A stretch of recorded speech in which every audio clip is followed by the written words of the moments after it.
दूसरा प्रश्न, पृथ्वी का विद्युत विभव अनंत माना जाता है। पृथ्वी के विभव को हम अनंत नहीं मानते, पृथ्वी के विभव को हम शून्य मानते हैं।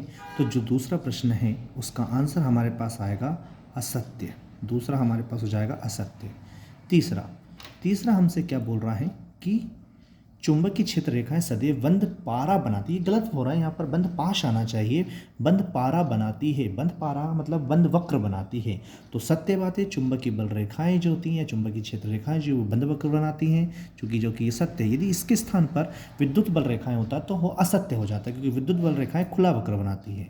अब हमारे पास आ रहा है चौथा, एक आदर्श वोल्ट मीटर का प्रतिरोध अनंत होता है। हमारे पास आदर्श वोल्ट मीटर है और यदि उसके प्रतिरोध की बात करें तो अनंत होना चाहिए, ये सत्य है। आदर्श वोल्ट मीटर का जो प्रतिरोध होता है वो अनंत होता है। तो चौथा भी हमारे पास सत्य है। पांचवा हमारे पास आता है जिसको हम बोल रहे हैं कि दीर्घ रेडियो तरंग की आवृत्ति सर्वाधिक होती है। जो दीर्घ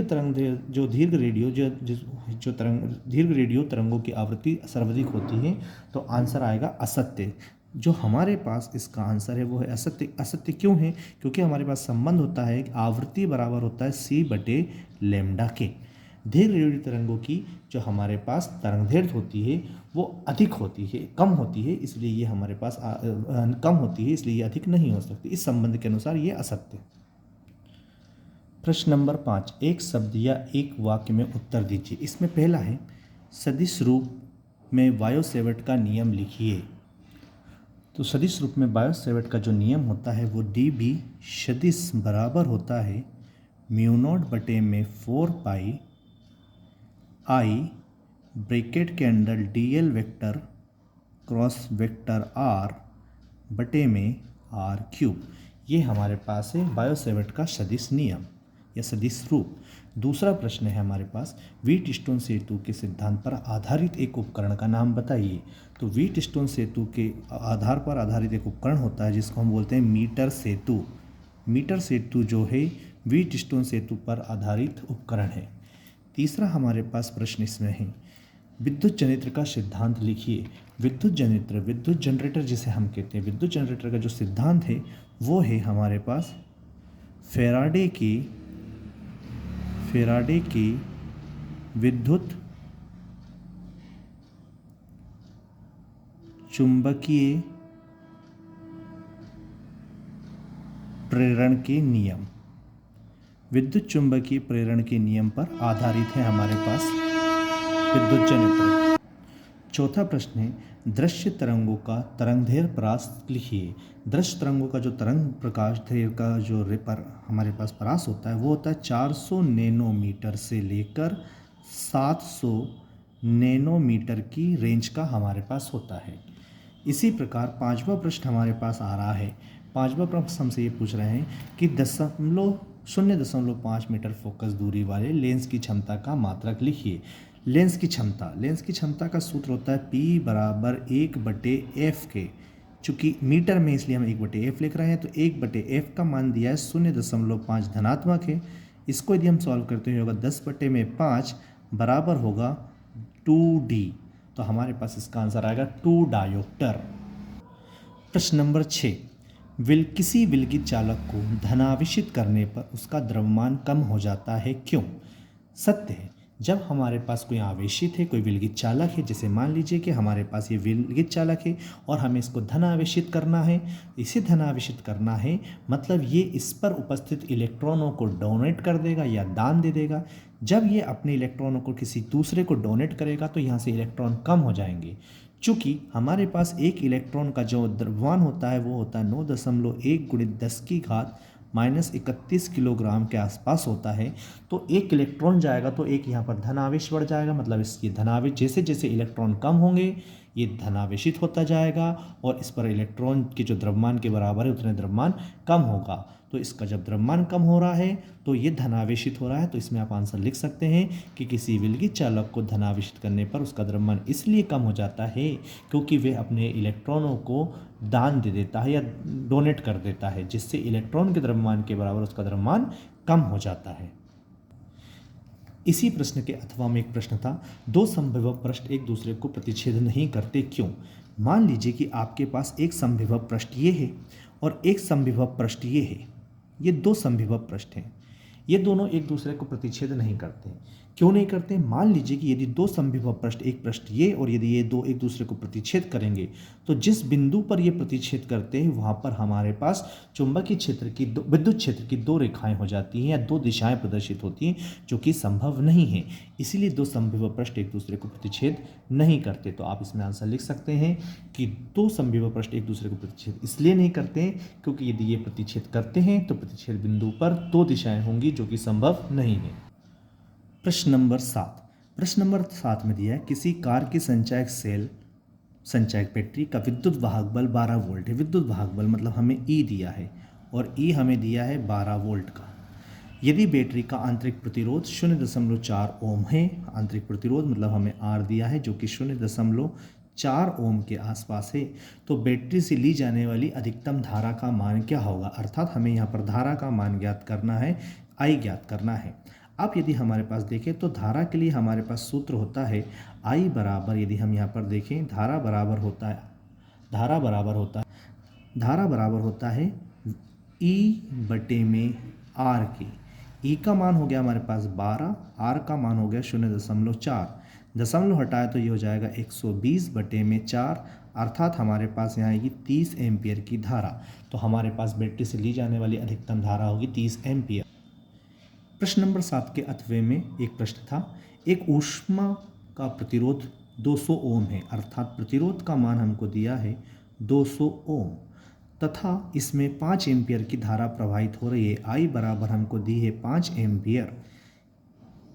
तब ऊष्मक की विद्युत शक्ति वाट में ज्ञात कीजिए। ऊष्मक शक्ति आपको ज्ञात करना है वाट में। हमारे पास सूत्र हम यहाँ पर उपयोग करेंगे, चूँकि आर और आई दिया है तो हम यहाँ पर सूत्र उपयोग करेंगे P बराबर आई स्क्वायर इंटू आर के। P बराबर आई स्क्वायर मतलब हमारे पास हो गया 5 का स्क्वायर, गुणित में हमारे पास आ गया 200, तो 5 का स्क्वायर हमारे पास हो गया 25, गुणित में हमारे पास हो गया 200। इसको हम सॉल्व करें 0 0 25 दूनी 50, 5000 वॉट हमारे पास उसकी शक्ति होगी। प्रश्न नंबर 8, चुंबकीय क्षेत्र रेखाएं वह दिशा बताती हैं जिसमें चुंबकीय सुई संकेत करती है। क्या चुंबकीय क्षेत्र रेखाएं प्रत्येक बिंदु पर गतिमान आवेश कण पर आरोपित बल रेखाएं भी हैं? पहला स्टेटमेंट इसका सही है कि हाँ, जिस बिंदु पर हम चुंबकीय सुई को रखते हैं वहाँ पर वो उसकी दिशा को प्रदर्शित करती है। लेकिन इसका जो दूसरा स्टेटमेंट वो सही नहीं है, क्योंकि लॉरेंज बल हमसे बोलता है F बराबर Q into V cross B के आधार पर यदि हम देखें तो हमारे पास चुंबकीय क्षेत्र रेखाएं प्रत्येक बिंदु पर गतिमान कण पर आवेशित बल भी रेखाएं नहीं होती हैं। ये केवल चुंबकीय सुई की दिशा को बताने वाली चुंबकीय रेखाएं होती हैं, लेकिन कण को बताने वाली रेखाएं नहीं होती। तो इसमें आप लिख सकते हैं कि हाँ, चुंबकीय क्षेत्र रेखाएं वह दिशा बताती है जिसमें चुंबकीय सुई संकेत करती है, परंतु ये गतिमान आवेशित कण को बताने वाली बल रेखाएं नहीं होती है, और इसका कारण है लॉरेंज बल, जो कि होता है F बराबर Q V क्रॉस B। प्रश्न नंबर 8 का अथवा है, यदि किसी स्थान पर चुंबकीय क्षेत्र रेखाएं परस्पर समांतर तथा समदूरस्थ हैं। परस्पर समांतर और समदूरस्थ मतलब इस प्रकार की हम मान सकते हैं कि समांतर हैं और समदूरस्थ, एक दूसरे के समांतर हैं और समदूरस्थ, इस प्रकार की हैं। तो इससे चुंबकीय क्षेत्र के बारे में क्या सूचना मिलती है? यदि चुंबकीय क्षेत्र रेखा एक दूसरे के समदूरस्थ और समांतर हैं तो यहाँ से हमें यह सूचना मिलती है कि यहाँ पर चुंबकीय क्षेत्र एक समान चुंबकीय क्षेत्र है। यहाँ पर कैसा क्षेत्र है? यहाँ पर एक समान चुंबकीय क्षेत्र होगा, एक समान चुंबकीय क्षेत्र होता है। तो यदि इस प्रश्न का उत्तर आपको लिखना है तो आप ये लिख सकते हैं कि यदि किसी स्थान पर चुंबकीय क्षेत्र रेखाएं परस्पर समांतर तथा समदूरस्थ है तो इससे यह सूचना मिलती है कि यहाँ पर एक समान चुंबकीय क्षेत्र है। प्रश्न नंबर 9। प्रश्न नंबर 9 है, विद्युत चुंबकीय प्रेरण संबंधी लेंज का नियम लिखिए। लेंज का नियम कहता है कि विद्युत चुंबकीय प्रेरण की दिशा उन्हीं कारणों का विरोध करती है जिनके कारण ये स्वयं उत्पन्न होती है। तो आप इसके यदि कथन लिखना है तो आप इसके कथन में लिख सकते हैं कि विद्युत चुंबकीय प्रेरण उन्हीं कारणों का विरोध करता है जिनके कारण ये स्वयं उत्पन्न होता है। इसको हम ऐसे समझा सकते हैं कि मान लीजिए कि आपके पास एक दंड चुंबक है जिसका N ध्रुव है और ये S ध्रुव हमारे पास है। जैसे मान लीजिए N ध्रुव है और ये S ध्रुव है। यहाँ पर हमारे पास एक कॉइल है और इस कॉइल के अंदर ये चुंबक इस प्रकार गति कर रही है कि इसका एन ध्रुव इसके अंदर की ओर जा रहा है। जैसे ही एन ध्रुव अंदर की ओर जाएगा मतलब इसके चुंबक की फ्लक्स में क्या होगा, परिवर्तन आएगा। जैसे चुंबक की फ्लक्स निकलने वाली बल रेखाओं की संख्या में परिवर्तन आएगा। तो यहाँ पर जो इसकी दिशा होगी वो इस प्रकार होगी कि यहाँ पर भी हमारे पास एक प्रकार का एन ध्रुव बनने लगेगा। और यदि ये एन ध्रुव बन रहा है तो ये भी एन ध्रुव है, ये दोनों एक दूसरे का प्रतिकर्षण करेंगे। तो इसका मतलब ये है विद्युत चुंबकीय प्रेरण उन्हीं कारणों का विरोध करता है जिनके कारण ये स्वयं उत्पन्न होता है। और यही होता है आपके पास विद्युत चुंबकीय प्रेरण संबंधी लेंज का नियम। इसका एक प्रश्न और है अथवा में, अथवा हमारे पास अथवा क्या बोल रहा है वो भी हम समझते हैं। अन्योन्य प्रेरण की घटना की परिभाषा लिखिए। अन्योन्य प्रेरण क्या होता है? अन्योन्य प्रेरण को हम इस प्रकार समझते हैं कि मान लीजिए कि मेरे पास एक प्रेरण कुंडली है और इस प्रेरण कुंडली को मैंने किसी प्रत्यावर्ती धारा स्रोत से जोड़ दिया और इसके पास रखी एक दूसरी कुंडली है और इसे मैंने एक धारा मापी से जोड़ दिया। अब यदि इसमें मैं धारा प्रवाहित करता हूँ तो पहले इसका हम प्राथमिक कुंडली मान लें, तो ये हमारे पास प्राइमरी कॉइल हो गई प्राथमिक, और ये हमारे पास सेकेंडरी कॉइल हो गई। यदि प्राथमिक कुंडली के चुंबकीय फ्लक्स में परिवर्तन हो रहा है तो पास रखी दूसरी कुंडली के चुंबकीय फ्लक्स में भी परिवर्तन होगा।